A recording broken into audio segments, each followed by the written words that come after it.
Hey, guys. Have you heard about black and white thinking? Have you ever heard that term? Do you know what it means? Black and white thinking is something that can happen with a lot of mental health issues, a lot of disorders, a lot of illnesses. You can get it with borderline personality disorder. They might struggle with it. Someone with autism might struggle with it as well. But it is very common in complex PTSD.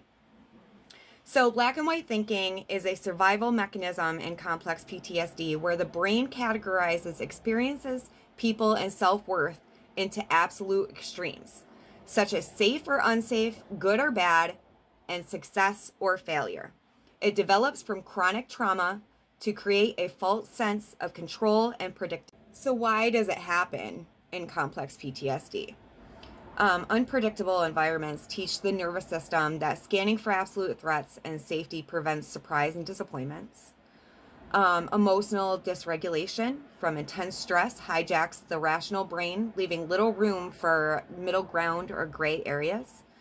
And we seem to have a core shame of believing that we are completely broken or entirely unlovable. And it shields against the complex pain of the reality of what we've had to live through. So when my mind starts doing the black and white thinking, it's distorted, it's not thinking correctly. I have a lot of problems in my relationships because of it. Not only in romantic relationships, my kids actually have brought it up to me before. So I lose my ability to have healthy conversations. I lose my ability of being able to think of someone else's feelings, think that someone else can have an opinion that is actually valid. I dig my heels in on it's my way or nothing. And it makes it very hard for those people around me. Not only for those people around me, but for myself as well. So I know that these things happen. But when you're in the middle of it, it's very hard to try to control. So I'll feel myself start going into this black and white thinking. I'll catch myself speaking in like absolutes, always or never or all the time. And that's when it kind of can appear to everyone else that the way that I'm thinking is not the way that it's usual. But once you're in the middle of it, once I'm in the middle of it, I can't tell that I'm doing it. The feelings will overwhelm me and I will get very snippy. I will be very moody. I will be extremely blunt and not care about hurting someone else's feelings. Because in those moments, I believe that I'm right. And my body feels like it's in danger and it needs to be on the defense. So what I have realized and those around me have realized that they have to call me out on it when I start doing it. My fiance will tell me that either I feel far away or that he can tell I'm not even there with him anymore. My children, on the other hand, are not as nice about it. They will just completely tell me, Mom, you're being pissy. Or you were perfectly fine 5 minutes ago. What happened? So when they call me out on it, sometimes it will upset me. But that's usually because I feel an amount of just shame and embarrassment that I can't control myself sometimes. Or if I said things that I wish that I could take back. So when I get called out on it, or if I realize myself that I'm doing it, I'll get very quiet. I'll pull away. I won't want to talk to anyone. You could be my most favorite person in the entire world, and I just can't. I know that I'm in a position that I'm not able to control the things that are come flying out of my mouth. I'm not going to be able to control the facial expressions that I have, and I don't want to hurt anyone. So that's usually when I isolate. That's when people are going to notice that I stop answering my phone, that I'm not on social media, that I'm not my usual optimistic self. Because when it's black and white thinking, I don't usually go to the everything is all good side. I usually go to the everything is crap side. Everyone hates me. Everyone's against me. The entire world just sucks. I can't think of a single good thing about a person, place, or thing. And it just overwhelms you. So then it kind of is like a thick, wet, heavy blanket of despair is thrown over you. And all you really want to do is curl up in the fetal position and give up. Just, I want to be done. So then you're in this fight of being in this pitch black, no emotions, everything feels gone. But then that little part in my mind says, you need to come back out of this. You have kids, you have things. But it's incredibly hard to start that fight when you can't think of anything good. Like when I get into these depressions, or I can't even say that the depressions, because by this time I'm completely numb. I can't feel anything at all. When you get to that point, it's very difficult to come up with a reason to keep trying. I find that I just want to admit defeat. And in that time when you can't see anything good, you can't think of a reason, why should I bother look for a way out? Why should I bother trying to get the strength back into me to come out of this and try it again? Nothing's good gonna happen, right? This is what my brain's telling me when I'm in these moments. You're coming out of triggers, you're overwhelmed with guilt, you're overwhelmed with shame. So then the blanket of despair is thrown over you of nothing is good. Why bother? This is what happens every single time that I get overwhelmed or stressed out or just to the point that I don't have that optimistic, there's light at the end of the tunnel part of me in effect. I know that a lot of other people deal with this, and I know how difficult it is to pull yourself back out of this, but I'm still struggling to control it when I'm in those moments. I need people to kind of snap me out of it. But I'm going to say the things that do help. If you have a loved one that's dealing with this stuff and you're attempting to help them out of this, do not accuse them of being anything that makes them feel like a horrible person. They're already doing that to themselves. Like, they already feel worse than you could ever possibly make them.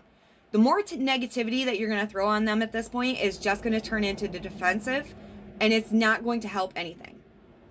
What has helped me is if my loved ones can come to me and reassure me that no matter what happens, they're always there. They're always going to love me. This moment is not going to last forever. Or just a very tight hug will sometimes bring me back into my body so that my reality part of my brain will start working again. After they start coming out of this, they're going to feel, like I said, a ton of guilt. They're going to feel ashamed. They're going to feel embarrassed. Please hold space for them for that. Please try to understand. Please try to learn what they're going through in that moment so you can be there with grace to accept them when they're trying to come back out. It's like such a vulnerable moment, those first little bit when you're just coming out of that fog of the overwhelm, then the anger, then the trigger, and then nothing to overwhelming shame. That's a lot to go through. So when they're coming out of it, I have found that if someone approaches me too bluntly, too accusing me of the things that I had done, it's like my body says, okay, we're not safe now. We need to retreat. We need to go back into the place where we don't feel anything. So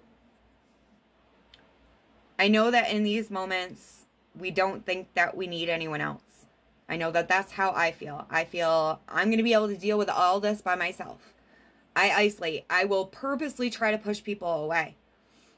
But you know, that is not what's going to help. Throughout all of this, I have found that the more people around me understand, the more that the people around me just try to show support and try to show that they are willing to do anything with me to help me through this, has been the biggest change. I would have always been the person that would lock myself in my room for days on end just to try to stay away from everyone, because when you have complex trauma and it's been one traumatic thing after another, one person letting you down after another, one person that you thought that you could depend on letting you fall on your face over and over and over, it's a lot to try to retrain your brain to realize that not everybody is like that. Not every situation is life or death situation. Not every trigger means that there's danger. So you guys are going to see me fumble. You guys are going to see me stumble. You guys are going to see me cry. You guys are going to see me go through all the emotions. And those that have been following me or friends with me for a long time have already seen this.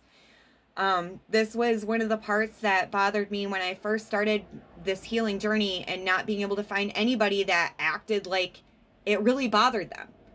Everyone that was professionals or that had been through it, they just acted like they knew everything. They had their body under control. They had their emotions under control. They had all of these different things that we had to go through just 100%, and they were perfect. It's not true. I don't think that anyone that has extensive complex trauma ever has every single aspect of this completely within our grasp and under our control. So I feel like it's important to share even when I'm struggling. I feel like it's important to share even when I screw up. I feel like it's important to share even when I make mistakes, because this healing journey is not a straight up the hill, oh, I'm conquering it every step of the way. No, I have been knocked on my ass going up this hill more times than I can count. I have rolled down this hill and had my face planted in a big pile of dog shit before. Like, it's not pretty. It's not beautiful. I'm not going to stand here and say, I went through all of this and now my life is perfect. I have every day under control, because that's not real. It's just not real. And I don't want to set anyone else up to think that they're failing because I'm showing that everything's perfect. I struggle. I call my sister still crying, bawling, because this is fucking hard. Anyone that tries to tell you that once you're on this healing path, everything's just gonna come up flowers, sunshine, and butterflies floating out of your ass, and it doesn't happen.